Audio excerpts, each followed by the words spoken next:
Maybe we'd do another experiment to debunk another urban myth. A lot of people will want to add their comments here. A lot of people would want to say that's fake, that's a cheat. Typical of what you build with, which would be a 5-to-1 mix of sand and cement. We found that that was more vapor permeable. When we went to a 6-to-1 sand and cement, and then we added an equal proportion of hydrated lime rather than hydraulic lime, it turned out to be more vapor permeable than any other of our mixes. And when we got to the 5.1 NHL, we found that that was just about the same permeability as the 3.1, which is interesting. Let me be absolutely clear. This is not science. This is not a meaningful test of mortar breathability. First of all, there is absolutely no traditional lime mortar here whatsoever. None. This is hydraulic systems being tested against hydraulic systems. So it tells you absolutely nothing about how conservation lime mortars behave over time. Secondly, where are the controls? There is no stated water content, no controlled mixing method, no curing regime, no specimen age, no thickness control, no density or compaction control. So how tightly were these mortars packed into the dishes?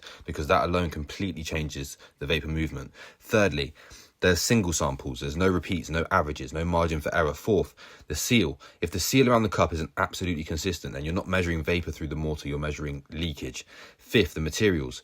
What NHL is this that's being used? Because NHL 3.5 from one producer to another producer is completely different. Free lime content, grading, behaviour, all completely vary, and none of that is declared. Then there's a bigger issue of breathability being only one property in conservation as to why we choose the mortars that we do. It's about compatibility overall, strength, flexibility, bond, sacrificial behaviour over time. This test doesn't even properly settle breathability, let alone anything else. So this is not science. It's a demonstration, and a very, very limited one. Give us your suggestions.